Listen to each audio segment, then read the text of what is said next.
परम पूज्य गुरु महाराज की साधना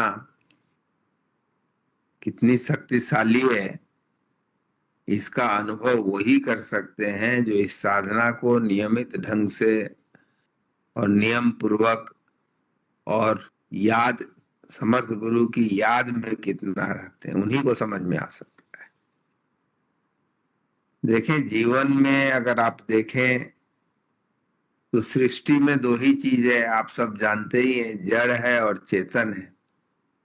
जितने जीवधारी हैं, चाहे जो भी जीव हो, दिखने में आए न दिखने में आए, वो जड़ और चेतन के संयोग से बनते हैं। न सिर्फ चेतन जीव बन सकता है, न सिर्फ जड़ जीव बन सकता है। जितने भी जीव है उनमें जड़ और चेतन दोनों होते हैं। अब ये जीव अगर देखें तो चेतन को, जैसा हम सब जानते ही हैं, आत्मा कहते हैं। परम पूज्य पंडित जी कहा करते थे कि सृष्टि में आत्मा ठूस ठूस करके भरी हुई है। 1 इंच भी अगर आप ले लें तो वहां भी कई तरह के आत्माएं भरी हुई हैं। अब आत्माएं दो प्रकार की होती हैं, एक शरीरधारी होती हैं और एक जिनके पास शरीर नहीं है। तो शरीरधारी जो है वह भी दो प्रकार के होते हैं, जो एक इन आंखों से देखा जा सकता है और जो इन आंखों से नहीं देखा जा सकता है। जैसे कि बैक्टीरिया है, वायरस है, वो सब भी तो, उनके अंदर भी तो चेतनता है, वह भी तो एक शरीरधारी ही है। अब अगर आप विज्ञान में जाएंगे तो आपको पता लगेगा कि आपके शरीर में अनगिनत बैक्टीरिया है। कुछ बैक्टीरिया को हम सब निकालते रहते हैं, जैसे हाथ धो करके, नहा करके, पर अनगिनत इतने सारे बैक्टीरिया हैं जिनको आप हटा ही नहीं सकते। अब ये सारे बैक्टीरिया जो हमारे शरीर के साथ पलते हैं, उन सब पर अगर आप देखें, और इसीलिए आप जानते ही हैं, कहा जाता है कि इतने प्रकार के 84 लाख प्रकार के योनियां हैं, ये सब उनमें आ जाते हैं। तो परम पूज्य गुरु महाराज की साधना हम करते क्यों है और करना क्यों चाहिए? ये जो जितनी आत्माएं हैं, जितने शरीरधारी हैं, जड़ हैं, जितने, अगर आप पाएंगे तो उनके अंदर 3 प्रकार की शक्तियां होती हैं। एक शक्ति होती है जिसे आकर्षण की शक्ति कह सकते हैं। सब एक दूसरे को आकर्षित करती हैं और इसी के वजह से जुड़ती हैं, और जहां आकर्षण नहीं होता है अलग हो जाते हैं। दूसरी शक्ति होती है सबके अंदर किसी न किसी स्वरूप का प्रकाश भरा हुआ, सारे प्रकाश को फेंकती है, वो चाहे दिखे या न दिखे। और तीसरी शक्ति सबके अंदर है, वो वाइब्रेट करती है। पर इन तीनों शक्तियों को अगर आप देखें तो इनमें 2 प्रकार की शक्तियां होती हैं, जिन्हें हम एक पॉजिटिव एनर्जी कहते हैं और दूसरे को निगेटिव एनर्जी कहते हैं।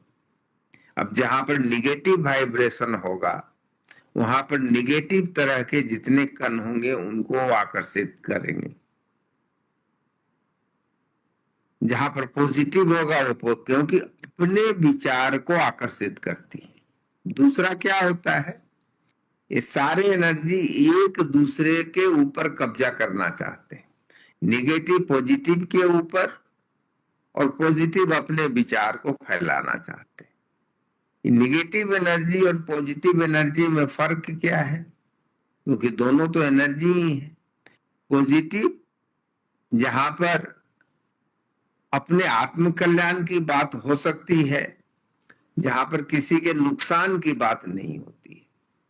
पर निगेटिव एनर्जी में क्या होता है, दूसरे का नुकसान ही वहां पर प्रमुख होता है, अपने आप को शक्तिशाली साबित करना ही प्रमुख होता है। और इसी कारण आप पाएंगे कि नेगेटिव एनर्जियों में एक तरह से अगर कंपेयर करें तो ज्यादा शक्ति होती है। और यही कारण है कि सृष्टि में अगर आप देखें तो कहते हैं कि 80% के आसपास अंधकार भरा हुआ है, यानी कि वही बड़ी है, उनके अंदर शक्तियां ज्यादा होती हैं। तो परम पूज्य गुरु महाराज की साधना करती ये है कि हमें निगेटिव एनर्जी के, हमारे निगेटिव एनर्जी को खत्म करती हैं हमारे अंदर। वो खत्म कैसे करती हैं? खत्म करने का उद्देश्य नहीं रहता है, उद्देश्य यह रहता है कि पॉजिटिव एनर्जियां बढ़ती चली जाए। पॉजिटिव एनर्जियां बढ़ती चली जाएंगी तो अपने आप नेगेटिव एनर्जियां बाहर चली जाती हैं। जैसे अगर किसी के अंदर अगर रोग प्रतिरोधक क्षमता ज्यादा है तो अपने आप बीमारी के कण जो आते भी हैं वो उनको असर नहीं प्रदान कर पाते हैं। तो उनका उद्देश्य उनको मारना नहीं होता है, उनका उद्देश्य होता है अपने आप को बढ़ाना।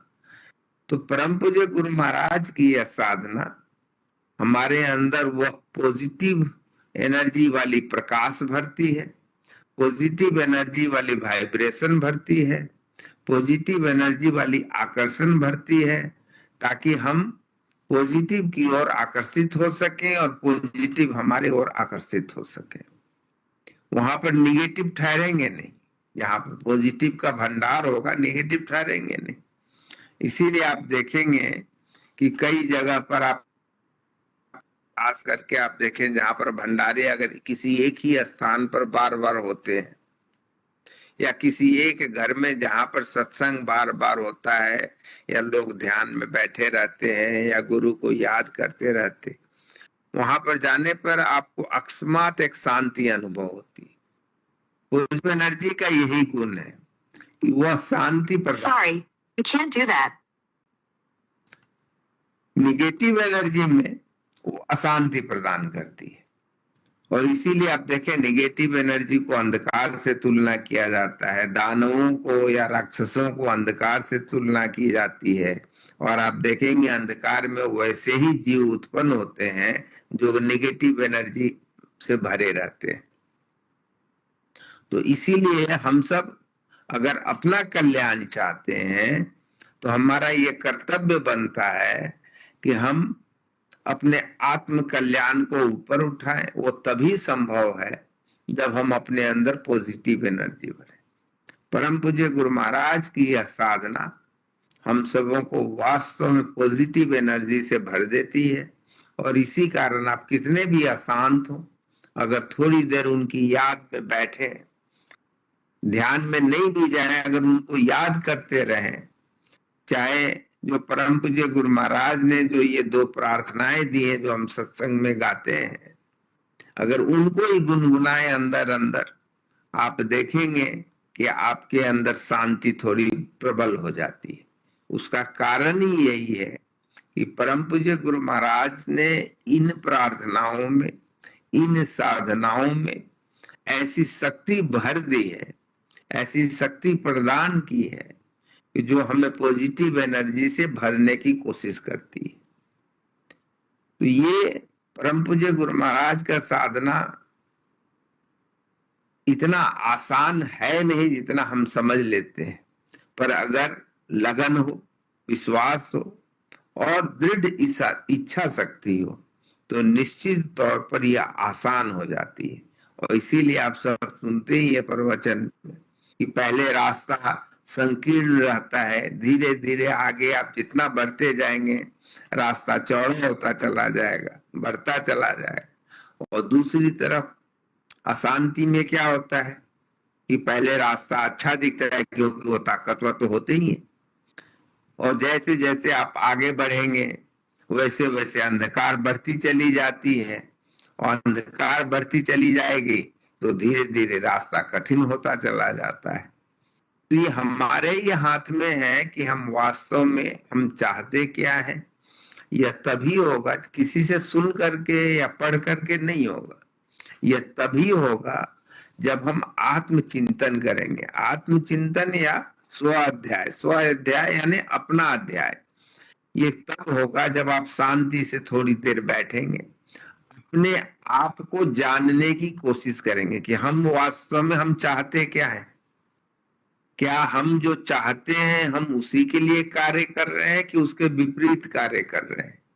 यह जब आप विचार करने लगेंगे, थोड़ा सा समझेंगे भी, जैसे कि विज्ञान ही हमें बताता है, अध्यात्म तो जमाने से बता रहा है, पर विज्ञान आज के दिन में यह बताता है कि आप अगर क्रोध में हैं, आप अगर निगेटिव उन बातों को सोच रहे हैं, तो आपके अंदर वह जो पैदा होता है केमिकल्स, क्योंकि केमिकल्स पैदा होते हैं हमारे हर कार्य से, हमारे अंदर भी पैदा होते हैं, वो केमिकल हार्मफुल होते हैं। और जब आप प्रसन्न होते हैं, किसी का भला सोचते हैं, तो आपके अंदर अच्छे केमिकल का जन्म होता है।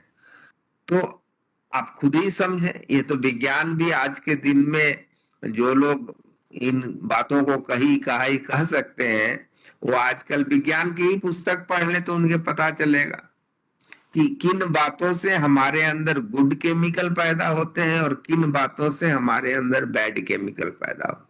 तो हम वास्तव में अगर अपना, तो हमें तो गुड केमिकल पैदा करना होगा। और गुड केमिकल पैदा करने के लिए जो जो कारण बताए गए उनको करना पड़ेगा, उन पर चलना पड़ेगा। और परम पूज्य गुरु महाराज की बताई हुई साधना वही कार्य करती है। तो आप देख लें कि आप क्या चाहते हैं। आइए हम सब ने जो नैवेद्य रखा है, परम पूज्य गुरु महाराज से प्रार्थना करें कि हमें वास्तव में वह विवेक प्रदान करें जिससे हम समझ सकते हैं कि हमारा ही भला किस चीज में है। हम जो सोचते हैं शायद उसमें हमारा भला नहीं हो, वैसे हमें ज्ञान प्रदान करें, हमें वैसी विवेक प्रदान करें ताकि हम अपना भला सोच सकें, ताकि हम भी उस प्रेम से भर सकें।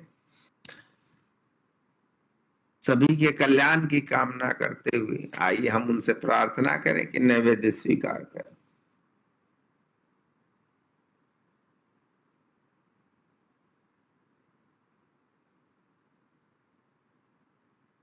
जय गुरु। आइए थोड़ी देर हम सब सत्संग परिवार के बच्चों के लिए परम पूज्य गुरु महाराज से